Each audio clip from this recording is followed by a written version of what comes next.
ये कहानी है 31 अक्टूबर 1984 की। ये कहानी है उस दिन की जब former prime minister Shrimati Indira Gandhi को उन्हीं के घर में उन्हीं के दो बॉडीगार्ड्स ने 33 गोलियां मारकर छलनी कर दिया। आज 3D एनिमेशन की मदद से डिटेल में समझाऊंगा कि उस दिन सुबह से लेके प्राण त्यागने तक क्या क्या हुआ, लेकिन सबसे पहले आप इस कहानी की इंपॉर्टेंट लोकेशंस पे ध्यान दो। ये श्रीमती इंदिरा गांधी का रेसिडेंस था जिसे एक सफदरजंग रोड बोला जाता था, और ये उनका ऑफिस था जिसे एक अकबर रोड बोला जाता था। दोनों बॉडीगार्ड्स ने इनके ऊपर अटैक इस गेट पर किया था, और ये वो रास्ता है जो पीएम के ऑफिस को पीएम रेसिडेंस से जोड़ता है। इस अटैक की लोकेशन से 4.4 किलोमीटर दूर है ये एम्स हॉस्पिटल, जहां गोलियां लगने के बाद फॉर्मर पीएम को ले जाया गया था। आज दिन है 31 अक्टूबर 1984 का, और प्रधानमंत्री निवास में आज सुबह की शुरुआत किसी और दिन की तरह ही हुई है। फर्क सिर्फ इतना सा है कि आज एक बहुत बड़े पेड़ को गिराने की साजिश है जो कई महीनों से चल रही थी। इस साजिश को अंजाम देने वाले भी कोई और नहीं, देश की पहली महिला प्रधानमंत्री इंदिरा गांधी के फेवरेट बॉडीगार्ड्स में से ही हैं। एक तो ये बेअंत सिंह, जो कि पिछले 10 सालों से पीएम के स्पेशल सिक्योरिटी गार्ड्स में से एक था, और ये फेवरेट भी था, इसलिए पिछले 10 सालों में पीएम के साथ कई विदेशी दौरों पर as a personal security guard गया था। और दूसरा ये 22 साल का सतवंत सिंह, जो कि पीएम सिक्योरिटी में अभी पिछले 5 महीनों से ही था। आज सुबह पीएम साहिबा रोज की तरह जल्दी उठ गईं, और आज उनका एक आयरिश टीवी के जर्नलिस्ट और एक्टर पीटर उस्तिनोव के साथ डॉक्यूमेंट्री के लिए इंटरव्यू शेड्यूल्ड है। इंटरव्यू सुबह 9:30 बजे शेड्यूल किया गया है, जो कि लगभग 1 घंटे चलना है। इंटरव्यू प्रधानमंत्री आवास से सटे इस एक अकबर रोड में होने वाला है। एक अकबर रोड उस समय इंदिरा गांधी का ऑफिस हुआ करता था, जो कि उनके आवास से इस एक बिना गेट वाले रास्ते से जुड़ा हुआ था। इंदिरा गांधी ने इंटरव्यू के लिए आज के दिन नारंगी कलर की साड़ी पहनी है, और घर से तैयार होकर सुबह 9:20 पर वो इंटरव्यू के लिए अपने ऑफिस की ओर लंबे लंबे कदमों से चल पड़ी हैं। गोलियां चलने से कुछ समय पहले इस वक्त उनके साथ कुछ लोग और चल रहे हैं। उनके अपने personal secretary R K. Dhawan, personal security officer Rameshwar Dayal, पुश्तैनी नौकर नाथुराम, और उनको धूप से बचाने के लिए छतरी पकड़ के चलते हुए कांस्टेबल नारायण सिंह। अनफॉर्चुनेटली आज के दिन फॉर्मर पीएम ने बुलेट प्रूफ जैकेट भी नहीं पहनी है, ये सोचकर कि घर से 50 मीटर दूर ही तो जाना है, और यहाँ सब लोग अपने ही हैं, तो अपनों से कैसा खतरा। इस बीच एक सर्वेंट एक टी सेट लेकर सामने से गुजरा, जिसमें उस्तिनोव को चाय सर्व की जानी है। पीएम उसे बुलाकर बोलती हैं, ये टी सेट अच्छा नहीं लग रहा, कोई दूसरा लेके आओ। इतना बोलकर अपने ऑफिशियल्स के साथ लंबे लंबे कदमों के साथ तेजी से ऑफिस की ओर जाने लगती हैं। 31 अक्टूबर के दिन गोली चलाने वाले दोनों में से एक बॉडीगार्ड ने,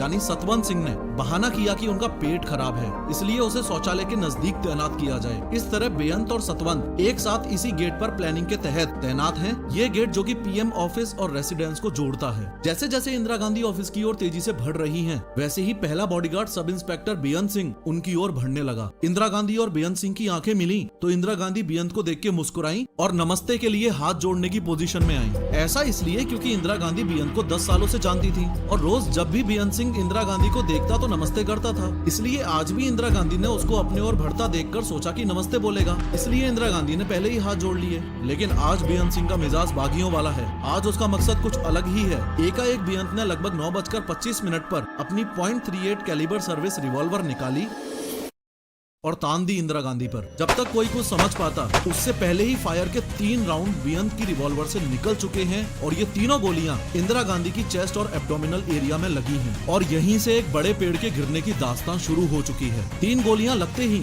इंदिरा गांधी जमीन पर गिर गई और जोर से बोली, ये क्या कर रहे हो। बेअंत 1 सेकंड के लिए रुका और सतवंत को देखकर जोर से चिल्लाया, गोली चला। सतवंत, जो अभी तक बेअंत के पास बूथ बना खड़ा था, वो अपनी कार्बाइन बंदूक को इंदिरा गांधी की ओर घुमाकर 30 गोलियां बर्स्ट फायर कर देता है। इंदिरा गांधी को बचाने के लिए जैसे ही उनके personal security officer Rameshwar Dayal आगे बढ़े, तो उनके पांव में सतवंत के द्वारा चलाई गई गोलियां लगी और वो वहीं पर गिर गए। एक अकबर रोड यानी कि पीएम ऑफिस से एक पुलिस ऑफिसर दिनेश कुमार भट्ट ये देखने के लिए बाहर आए कि ये गोलियां कहां चली हैं। उसी समय बेअंत और सतवंत सिंह ने अपने वेपन्स फेंककर सरेंडर करने के लिए हाथ खड़े कर दिए और कहने लगे कि हमको जो करना था वो हमने कर दिया, अब तुम्हें जो करना है कर लो। और उन्होंने इंदिरा गांधी से ऑपरेशन ब्लू स्टार का बदला ले लिया। ऑपरेशन ब्लू स्टार में इंदिरा गांधी ने सिखों के पवित्र स्थल गोल्डन टेम्पल को कुछ अलगाववादियों से आर्मी ऑपरेशन के जरिए फ्री करवाया था। आर्मी ऑपरेशन की वजह से काफी सिख उनसे खफा थे। कांस्टेबल नारायण सिंह ने आगे कूदकर बेअंत सिंह को जमीन पर पटक लिया। पास के गार्ड रूम से आईटीबीपी के जवान दौड़ते हुए आए और उन्होंने सतवंत सिंह को भी अपने घेरे में ले लिया। टोटल 33 फायर किए गए हैं, जिसमें से 30 गोलियां इंदिरा गांधी को लगी और काफी गोलियां उनके शरीर को चीरकर निकल गयी। इंदिरा गांधी के पर्सनल सेक्रेटरी आर.के. धवन ने होश संभाला और चिल्लाकर एम्बुलेंस लाने के लिए बोला, लेकिन कहते हैं ना, खूनी को कौन डाल सकता है। एक दिन पहले ही भुवनेश्वर में हुई इलेक्शन रैली के भाषण में इंदिरा गांधी ने कहा था कि चिंता नहीं है कि मैं जीवित रहूं या नहीं रहूं।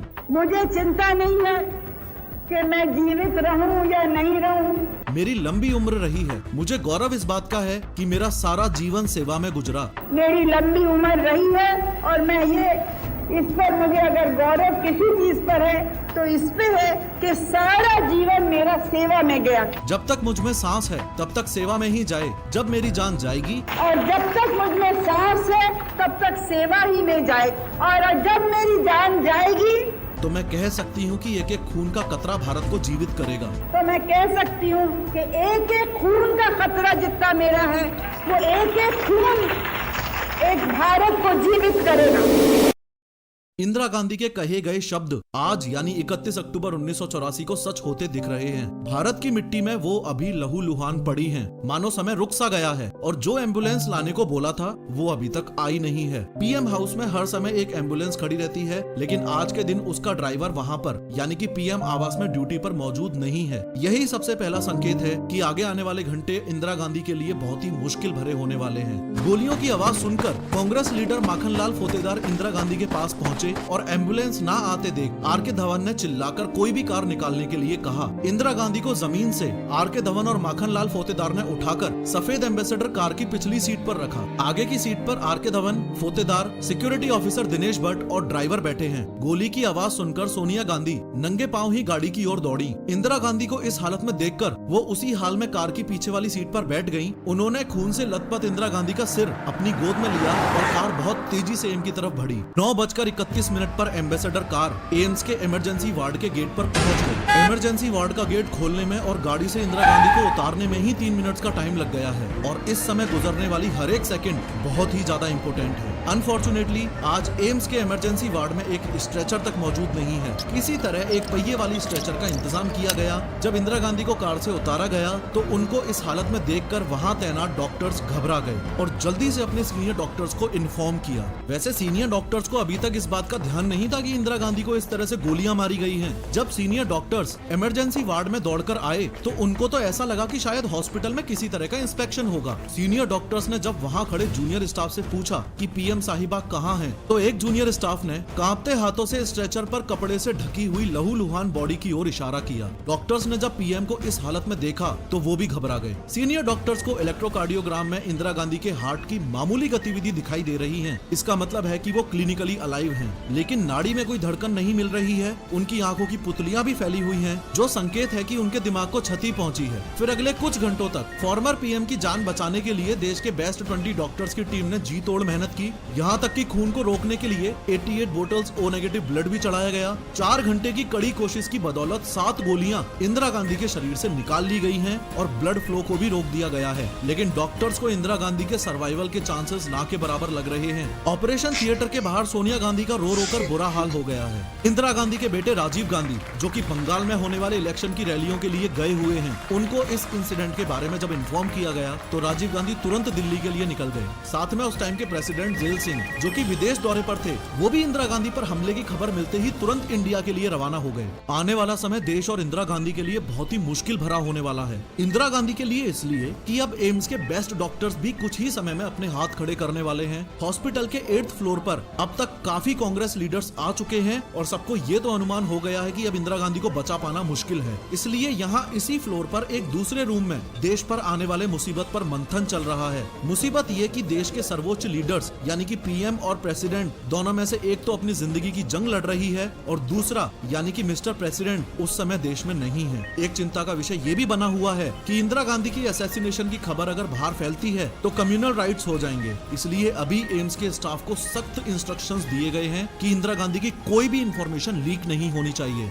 अंदर हॉस्पिटल में धीरे धीरे कुछ बचे हुए ऑर्गन्स भी एक एक करके मरने लग गए हैं। अब ये मशीन्स भी बेअसर मालूम पड़ रही हैं और फाइनली एक ऐसा टाइम आया जब इंदिरा गांधी शून्य शून्य में विलीन हो गईं। राजीव गांधी के एम्स पहुंचने पर डॉक्टर्स ने उनको इंडिया की आयरन लेडी की स्वर्गवास की खबर दी। लगभग दोपहर 1:45 पर देश में कुछ न्यूज एजेंसीज ने न्यूज ब्रेक कर दी कि प्राइम मिनिस्टर इंदिरा गांधी की हत्या हो चुकी है। इंदिरा गांधी के मरने की खबर से जब लोगों को पता चला कि सिख सिक्योरिटी गार्ड्स ने उनको मारा है तो लोगों में आक्रोश की लहर दौड़ गई और जिस बात का डर था वही हुआ। लोगों ने दिल्ली में रहने वाले सिखों के नरसंहार का ऐसा दौर चालू कर दिया कि इसमें लगभग 8,000 से ज्यादा सिखों को मारा और जिंदा जला दिया गया और ये दौर आने वाले 3 से 4 दिनों तक चला। लाखों सिख फैमिलीज ने डर के कारण विदेशों और दूसरे राज्यों में शरण ले ली। दिल्ली में एक तरफ तो दंगे चल रहे हैं, दूसरी ओर देश की पहली महिला प्रधानमंत्री की अंतिम विदाई का कार्यक्रम चल रहा है। 3 नवंबर 1984 को इंदिरा गांधी को सम्मान के साथ दिल्ली के शक्ति स्थल में उनके बेटे राजीव गांधी ने मुखाग्नि दी और इंदिरा गांधी पंचतत्व में विलीन हो गयी। ये कहानी है 31 अक्टूबर 1984 की। रुको, इस वीडियो में मैंने यंग इंडियंस में हार्ट अटैक के बढ़ते केसेस के एग्जैक्ट रीजंस बताए हैं, जरूर देखो।